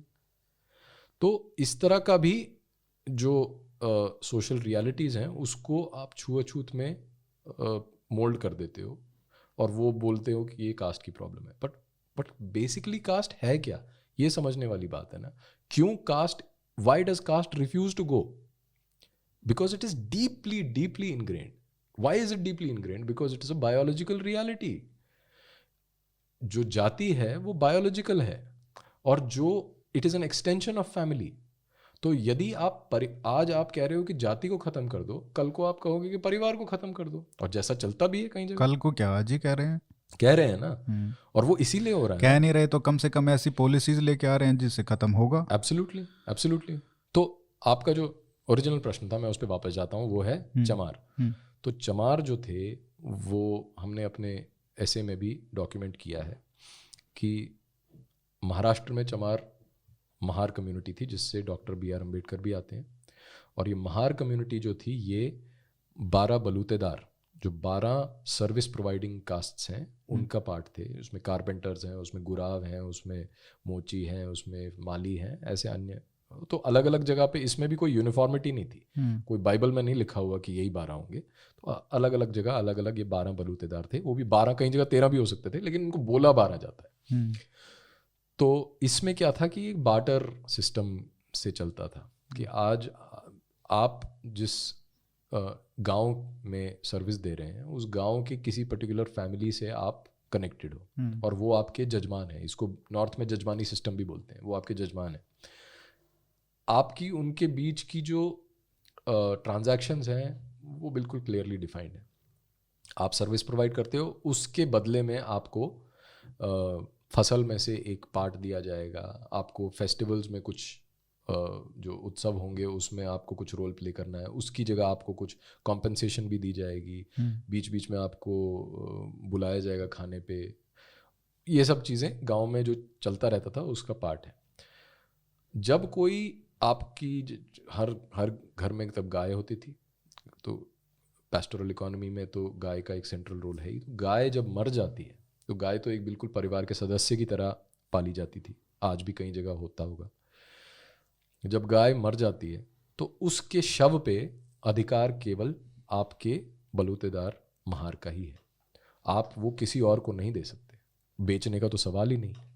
तो उस गाय के शव को लेके चमार जाएगा और वो उसकी ट्रीट करेगा, उसकी खाल उधेड़ेगा और फिर उसको टैनिंग करेगा. और टैनिंग का भी नेचुरल केमिकल्स यूज़ करके, जो प्लांट बेस्ड डाइज हैं वो यूज़ करके उसको टैन करेगा. फिर उसके बाद उसके जूते, चप्पल, बैग इत्यादि वो सब बनेंगे. और ये जो चीज़ें हैं, ये चमार बनाएगा, कहीं जगह महार ही बनाएगा, कहीं जगह मोची अलग कास्ट होगी वो बनाएगा, और वो अपने लिए रख देगा, कुछ अपने जजमान को दे देगा, बाकी सरप्लस वो मार्केट में बेच देगा. ऐसा सिस्टम चल रहा था फॉर सेंचुरी, सदियों से ये चल रहा था. फिर इंडस्ट्रियल रेवोल्यूशन होती है, और इंडस्ट्रियल रेवोल्यूशन के साथ कोइंसाइड करता है उसके बाद ही उपनिवेश, जो ये मतलब कलोनियल एरा शुरू होता है. तो ब्रिटिश जो है ईस्ट इंडिया कंपनी, वो भारत में आती है और वो देखती है कि यहाँ कितने कैटल, लाइफ स्टॉक कितना ज़्यादा है. और एक तो वैसे ही वो यूरोप से आते हैं, वहाँ तो जानवर भी कम है, कठिनाई भी है, मतलब weather conditions are not that favourable. तो यहाँ पे तो हंसता खेलता मतलब पूरा देश ही फर्टाइल और एकदम लाइफ स्टॉक से भरा हुआ है. तो यहाँ पे वो देखते हैं और वो कहते हैं यहाँ पे अपॉर्चुनिटीज़ हैं. तो वो छोटे छोटे जगहों पे वो फैक्ट्रीज लगाना शुरू कर देते हैं. अब फैक्ट्रीज जब वो लगाते हैं, उनको रॉ मटेरियल क्या है उनके लिए? वो डेड एनिमल. अब कोई अपना जानवर बेचने को तैयार नहीं. क्यों? क्योंकि एक तो वो पूजनीय है, और फिर बलूतेदारी में तो उसका अधिकार किसी और का है. तो ये चल रहा है.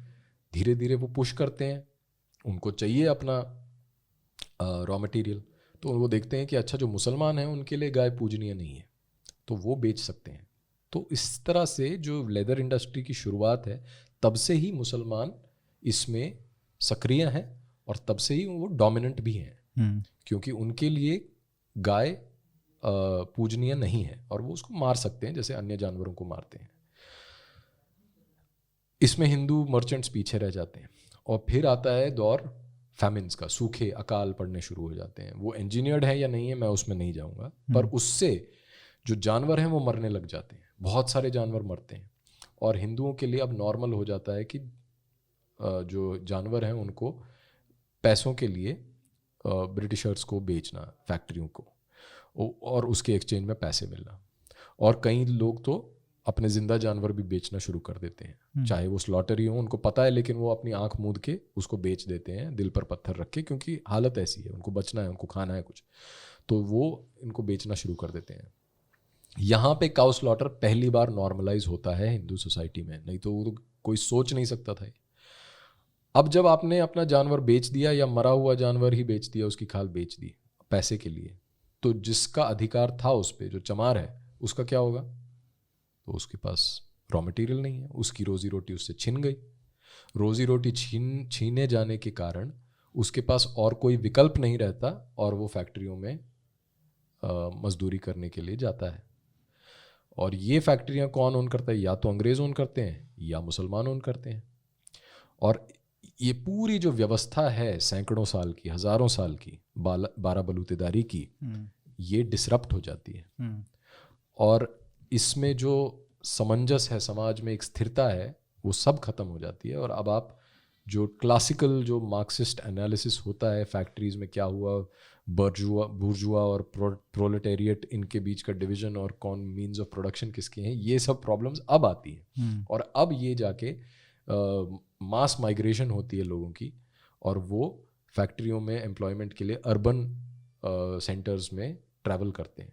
और वहाँ इनकी जो रहने की स्थिति है वो इतनी ख़राब होती है कि वो अब झुग्गियों में रहते हैं। और जो धारावी है, जैसा धारावी जो एशिया का सबसे बड़ा स्लम क्लस्टर है, ये चमारों ने ही जो चमार थे, जो बेचारे वहाँ से गाँव से ट्रैवल करके शहरों में मुंबई आए थे, मुंबई में इतनी दयनीय स्थिति में थे कि इनको इन झुग्गियों में रहना पड़ा, और वहाँ से धारावी की शुरुआत होती है। और ये फैक्ट्रियाँ किसकी थी? ये फैक्ट्रियाँ मेनन मर्चेंट्स की थी, जो मुसलमान थे, मुसलमान ओनर थे इन लेदर फैक्ट्रीज के, जहाँ पे ये मजदूरी करते थे। और जो स्लम्स हैं इंडिया में, उनकी भी शुरुआत इन्हीं कारण होती है। इसमें कोई कास्टिज्म का कोई रोल ही नहीं है। और उसके बाद जो successive policies of the government, ये तो लंबा इशू है, मैं इसको संक्षिप्त में वाइंड अप करूंगा। ये जो successive policies of the government have looked at it as a capitalist enterprise. किस तरह से इनको, अच्छा चलो ये ऑलरेडी स्किल्ड हैं ये जातियाँ, इनको हम स्मॉल स्केल वो दे देते हैं, लेकिन वो कभी वो एक बार डिसरप्शन के बाद तो सक्सेसफुल हो नहीं पाया, सक्सेसफुल हो नहीं पाया। और जैसे जैसे मल्टीनेशनल कॉरपोरेशंस आई, अब लेदर इंडस्ट्री की जो डिमांड है, लेदर की जो डिमांड है, ग्लोबल डिमांड, वो बहुत हाई है। सबको लेदर चाहिए, जूते चाहिए, बैग्स चाहिए, ये बिल्कुल कॉमन प्लेस आइटम्स हो चुके हैं। लेकिन लेदर बनाने का जो प्रोसेस है वो इतना टॉक्सिक है और इतना एनवायरमेंटली डेंजरस है कि उसमें अगर आप एनवायरमेंटल नॉर्म्स का ख्याल करते हुए आप उसको प्रोडक्शन वैसे बनाएं, तो लेदर के प्राइसेस तो 10 गुना बढ़ जाएंगे। और वो बढ़ जाएंगे तो कोई अफोर्ड नहीं कर पाएगा, अफोर्ड नहीं कर पाएगा तो इंडस्ट्री कोलैप्स हो जाएगी। इसलिए एनवायरमेंटल नॉर्म्स को गोली मार के थर्ड वर्ल्ड में, भारत जैसी जगहों पे, ये लेदर इंडस्ट्री इतनी थ्राइव कर रही है। कानपुर हो या अब अंबूर हो चेन्नई के पास, या ऐसी जगहें जो हैं, जो इंडस्ट्रियल टाउन्स हैं, जहाँ पे वर्किंग कंडीशंस भी पुअर हैं, जहाँ पे जाते ही नाक बंद करनी पड़ती है, इतना ज़्यादा बदबू आती है, जहाँ पे लोग, ऐसे रिपोर्ट्स आए हैं जो वहाँ पे काम करने वाले लोग एसिड टैंक्स में मेल्ट हो गए हैं, और उनको कवर अप करने के लिए मीडिया को पैसे वैसे खिलाई दिए जाते हैं। ये सब चीज़ें जो हो रही हैं आज, क्या ये शोषण नहीं है? और इसकी जिम्मेदारी किसकी है? क्या ये जातिवाद के कारण है? तो इन समस्याओं का समाधान स्लोगनियरिंग नहीं है, एनाइलेट कास्ट ये नहीं है। इन समस्याओं का समाधान है कि पहले जिस तरह कश्मीर की प्रॉब्लम को पहले करेक्टली फ्रेम करो, और फिर उसके, मैं ये थोड़ी कह रहा हूँ कि फैक्ट्रियाँ बंद करो, ये करो, वो करो।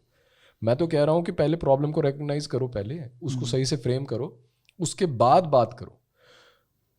मेरिटोक्रेसी को लेके जो अंधविश्वास है लोगों में, तो मैंने कहीं पढ़ा एक जगह पे कि मेरिटोक्रेसी जो है कि आपकी प्रतिभा के अनुसार आपको समाज में आपका स्तर होगा, जो आपका सोशल स्टेटस है।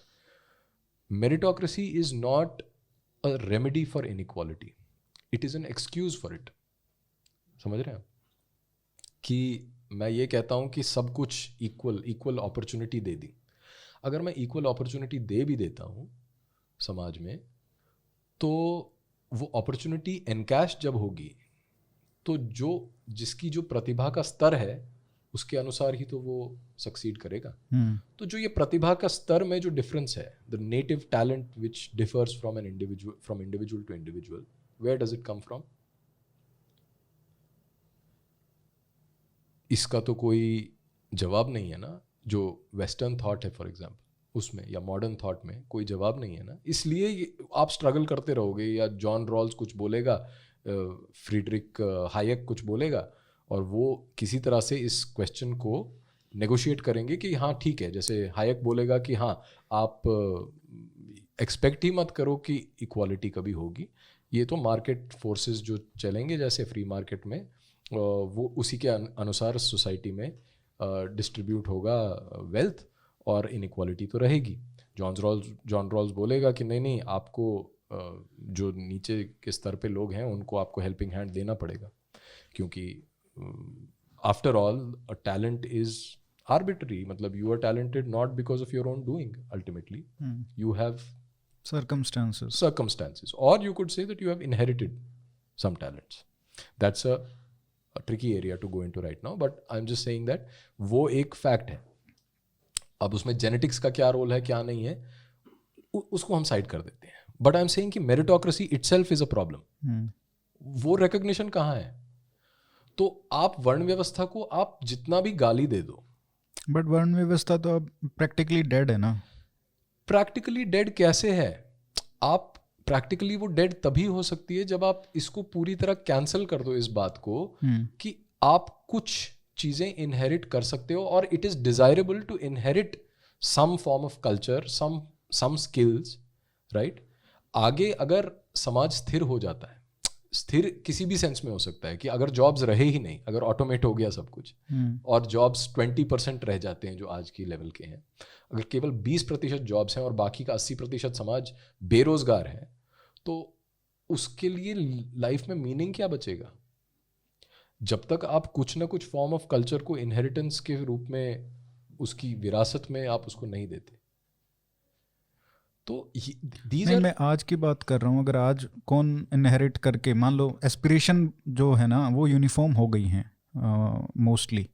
अब ऐसा नहीं है कि अगर कोई कर भी रहा है इनहेरिट करके, या तो मजबूरी में कर रहा है, क्योंकि एस्पिरेशन है कि पैसा कमाना है, फेम कमाना है, या डॉक्टर बनना है, इंजीनियर बनना है। ये इस तरीके की जो एस्पिरेशन है ना वो सेम हो गई। बिल्कुल सही बात है। और ये इसमें थोड़ी मेरिटोक्रेसी इसलिए है क्योंकि सिस्टम्स भी यूनिफॉर्म है, नेशनलाइज्ड हो गए हैं। मैं वही नहीं कह रहा, मैं कह रहा हूँ वो तो ठीक बात है, लेकिन क्या ये हमेशा के लिए रहेगा? क्या is this a permanent arrangement? It is not. Clearly बहुत फास्ट चेंज हो रहा है ना। ये तो कोलैप्स हो रहा है ना हमारी आंखों के सामने। तो मैं ये नहीं कह रहा, I am not an advocate for getting varna vyavastha back, let me be clear. मैं ये कह रहा हूँ कि वर्ण व्यवस्था के कुछ प्रिंसिपल्स हैं जो आप डिनाई कर ही नहीं सकते, और वो किस रूप में, कैसे, किस मोड पे वापस आएंगे, आप, it will surprise you. That's what I am saying. क्या वो पूरी तरह वापस आएगा? प्रोबेबली नॉट, पर क्या वो सिग्निफिकेंटली कम बैक करेगा in a new form? I think so. पर that is not the point. The point is कि आप ब्लेम गेम किस तरह से चला रहे हो, आप किस तरह का डिस्कोर्स कर रहे हो, आप किस तरह की ये, जैसे हमारे बड़े बड़े नेता इंक्लूडिंग द प्रधानमंत्री, वो बोलते हैं कि हमें अपने पूर्वजों की उसके लिए शर्मिंदा होना चाहिए और जो उन्होंने किया, और इसलिए हम आरक्षण कर रहे हैं।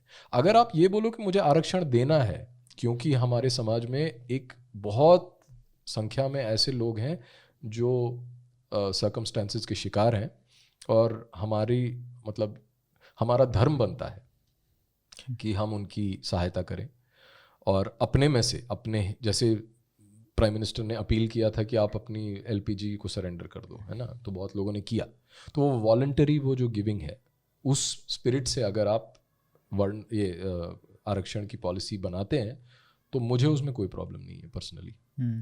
लेकिन अगर आप इस बेसिस पे बनाते हैं कि आप गिल्ट ट्रिप कर रहे हैं पूरे समाज को कि ये ऐसा हुआ, तो भाई मैं तो पढ़ा लिखा हूं, दुष्परिणामों के भी दुष्परिणाम तो झेलने पड़ेंगे, उनकी बात नहीं। और पहली बात, आपको पहले आप कन्विंस ही नहीं कर सकते। मैं 4 किताबें पढ़ के आपको बोल दूंगा कि गलत है, आप गलत बोल रहे हो, और उसकी कॉन्सिक्वेंसेस जो है वो मुझे भुगतने हैं ना।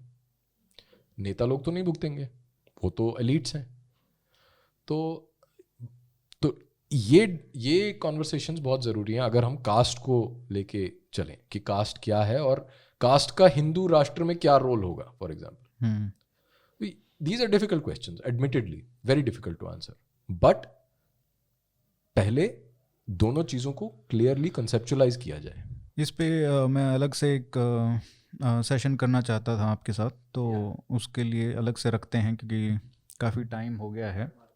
और तो अभी करेंगे। हाँ जी, हाँ जी, वो आपकी पुस्तक आ रही है तो उसमें मेरे ख्याल से कितना जी जी टाइम लगेगा जी, वैसे तो मैं एक मज़दूर हूँ, तो इसलिए मैं मज़दूरी में मेरा ज़्यादा समय जाता है, तो किताब लिखने के लिए जो समय निकालना पड़ता है वो मैं निकाल नहीं पाया। पर इस साल पूरा हो प्रयत्न जाएगा। ये है कि इस साल आ जाए, इस साल मतलब टुवर्ड्स द मिडिल और एंड ऑफ दिस ईयर। अगर एंड में हुआ तो फिर पहले करना पड़ेगा। हाँ जाति के ऊपर एक विस्तार से चर्चा करेंगे। जी, आशीष भाई, आने के लिए बहुत बहुत धन्यवाद। बहुत बहुत धन्यवाद बहुत आर्यन जी, आभार, धन्यवाद, थैंक थैंक यू। यू।